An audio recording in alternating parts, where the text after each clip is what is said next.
Horror Stories by Forest Secrets.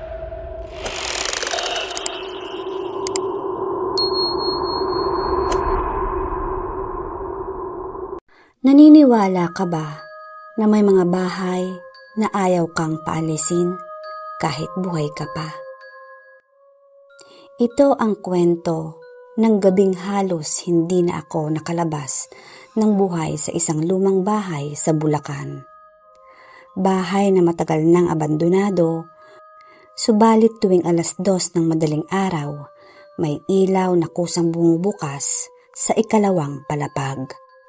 At ang mas nakakatakot, may nakikita raw silang batang babae sa bintana. Pero ayon sa mga matatanda sa baryo, wala nang batang nakatira roon simula pa noong 1987. Ako nga pala si Jermel. Tubong Maynila ako, pero lumaki ang mama ko sa isang maliit na bayan sa Bulacan. Noong mamatay ang lolo ko, may naiwan siyang lumang bahay na halos 30 taon nang walang nakatira. Malaki ang bahay, Spanish style, kahoy ang hagdan, mataas ang kisame, may malalaking bintanang kapis, at sa likod nito may lumang balon na tinubuan na ng mga lumot. Noong una, plano lang naming ibenta yon. Pero dahil ako lang ang walang trabaho noon, ako na ang pinapunta ni Mama para linisin ang bahay at tignan kung may mga gamit pang mapapakinabangan. Pagdating ko pa lang sa baryo, ay may kakaiba na akong naramdaman. Sobrang tahimik, parang walang ibon na humuhuni. Walang aso na tumatahol. Kahit hangin ay parang ayaw dumaan sa lugar na iyon. Nang makarating ako sa bahay, may isang matandang lalaki na nakaupo sa tapat ng tindahan. Tinawag niya ako.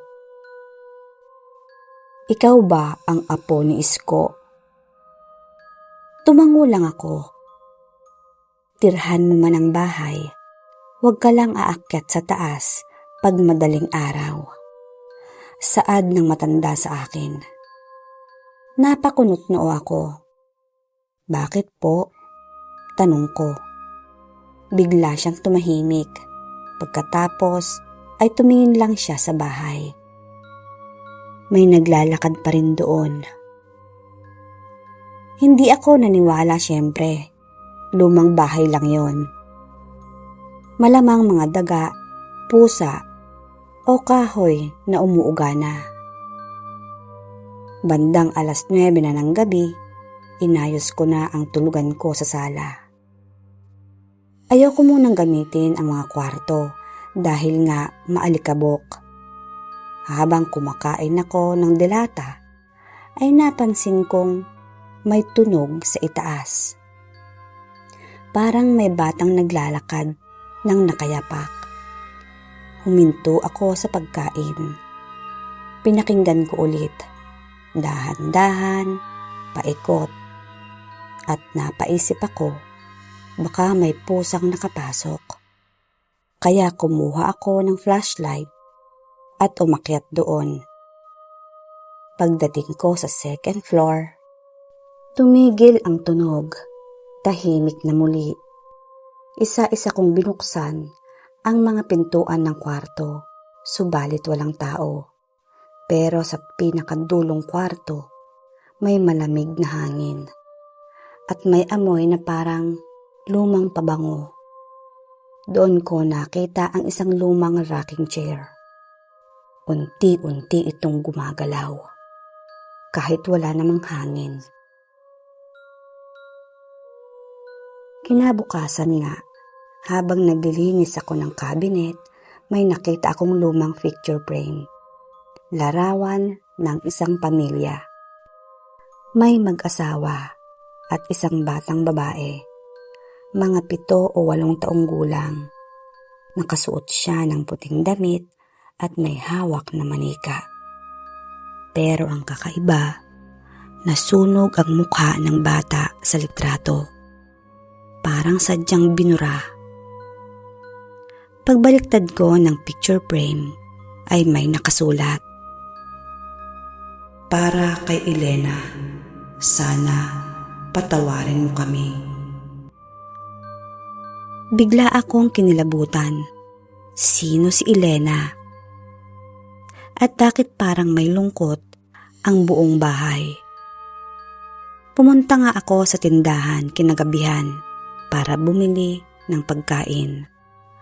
At doon ko nakausap ang matandang babae na kapitbahay noon ng lolo ko. Nang malaman niyang sa lumang bahay ako natutulog, ay bigla siyang namutla. Hindi ba sinabi ng mama mo? Tanong niya sa akin. Ano po yun? Balik ko sa kanya. Noong 1987 daw, nasunog ang isang kwarto sa itaas ng bahay at may batang namatay, si Elena. Ayon sa kwento, nakakulong daw ang bata sa kwarto habang may nag-aaway sa ibaba. Hanggang ngayon, hindi alam kung aksidente ba ang sunog o may sadyang gumawa. Pagkatapos noon, isa-isang umalis ang mga pamilya sa bahay. Dahil gabi-gabi raw, may umiiyak na bata sa itaas. At minsan, may nakikitang batang babae sa bintana kahit walang tao sa loob. Pangatlong gabi ko na sa bahay. Nang mangyari iyon, bandang 2:00 ng madaling araw. Nagising ako dahil may mahinang boses. Kuya. Napadilat ako. Akala ko ay nananaginip lang ako. Subalit narinig ko ulit. Kuya, tulungan mo ako. Nanggaling sa itaas ang boses. Nanginig ang buong katawan ko at dahan-dahan akong tumayo habang hawak ang flashlight. Pag-akyat ko sa hagdan, narinig ko ang mahinang pag-iyak. At habang papalapit ako sa dulo ng hallway, ay may nakita akong batang babae. Nakatayo sa harap ng pinakadulong kwarto. Nakaharap siya sa akin. Mahaba ang kanyang buhok at puti ang kanyang damit. At ang hawak niya ay isang lumang manika. Hindi ako agad nakagalaw. Pagkatapos ay unti-unti niyang itinuro ang pinto sa likuran niya. Atin pa rin ba ang bahay? Ang sabi ng bata. Pagkurap ko ay bigla siyang nawala.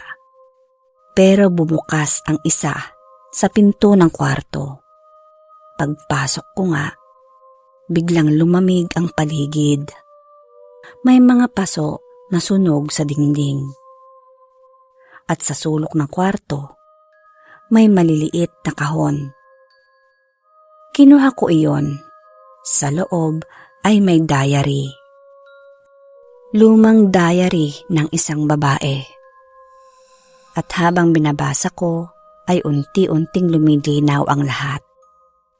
Ang tunay na nangyari, hindi aksidente ang sunog.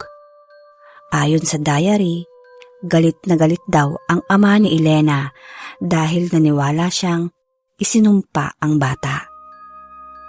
Nakakakita daw si Elena ng mga taong matagal nang patay. May mga kinakausap siya sa hallway kahit wala namang tao. Hanggang isang gabi nga, narinig ng mga kapitbahay ang sigawan at maya-maya lang nasunog ang kwarto. Pero ang pinaka nakakatakot na parte sa diary, may huling sulat. Hindi si Elena ang dapat katakutan. Habang hawak ko ang diary, biglang may kumalabog sa ibaba. Parang may malakas na sumara na pinto. Nagmamadali akong bumaba, pero pagdating ko sa sala, lahat ng pinto nakabukas na at sa gitna ng sala, may lalaking nakatayo. Matangkad at payat ito. Sunog ang kalahating mukha at nakatitig siya sa akin. Hindi ako makahinga ng mga oras na iyon. Unti-unti siyang lumapit at habang papalapit siya ay naamoy ko ang nasusunog na kahoy. Tapos ay bumulong siya. Kasalanan niya. Biglang nagsara ang lahat ng bintana, sunod-sunod, at namatay ang ilaw ng flashlight ko. At sa dilim, narinig ko ang iyak ng batang babae. Kuya, wag mo siyang papasukin. Tinangka kong lumabas ng bahay, pero ayaw bumukas ng main door. Parang may humihila pabalik sa akin sa loob. Naririnig ko ang mga mabibigat na yabag sa second floor at dahan-dahan, pababa, palapit ng palapit, hanggang makita ko siya sa hagdanan. Ang lalaking sunog ang mukha, nakangiti, at habang nakatingin siya sa akin, ay unti-unting tumagilid ang leeg niya. Parang nabali. Biglang namatay ang lahat ng ilaw. At sa sobrang takot ko nga, ay napapikit na lang ako habang paulit-ulit na nagdarasal. Pagdilat ko, may batang babae nang nakatayo sa harapan ko. Paglingon ko, nasa likuran ko na pala ang lalaking multo. Sobrang lapit na niya. Halos magkadikit na ang mukha namin. At biglang sumigaw si Elena. At sabay umugong ang buong bahay. Parang nilindol. Nagsibagsakan ang mga frame. Nabasag ang mga bintana at nagsimulang umalingasaw ulit ang amoy ng sunog. Habang nagkakagulo ay tumakbo na ako palabas. At sa wakas, bumukas na ang pinto. Paglabas ko nga ng bahay, bigla na lang tumahimik. Pero pagtingin ko sa second floor, may 2 taong nakatingin sa bintana. Si Elena at ang lalaking sunog ang mukha. Pareho silang nakatitig sa akin at dahan-dahang ngumiti. Kinabukasan, hindi na nga ako bumalik sa bahay na iyon. Pagkatapos ng ilang linggo, ipinagiba na iyon ng pamilya namin. Pero ayon sa mga trabahador, may naririnig daw silang batang umiiyak habang binabaklas ang second floor. At bago tuluyang gibain ang bahay, may nakita raw silang lumang rocking chair sa gitna ng bakuran. At kahit siguradong wala naman iyon doon noong una, hanggang ngayon, tuwing umuwi ako ng Bulacan, iniiwasan kong dumaan sa dating lote ng bahay. Dahil sabi ng mga taga-baryo, kapag madaling araw daw at tahimik ang paligid, may makikita kang ilaw sa dating second floor. At minsan, may batang babae raw na sumisilip sa bintana. Parang may hinihintay o baka may gusto pang palabasin. At tandaan, hindi lahat ng abandonadong bahay ay walang nakatira. Hanggang dito na lang ang kwento ko at sana ay nagustuhan ninyo. Jermel ng Laguna.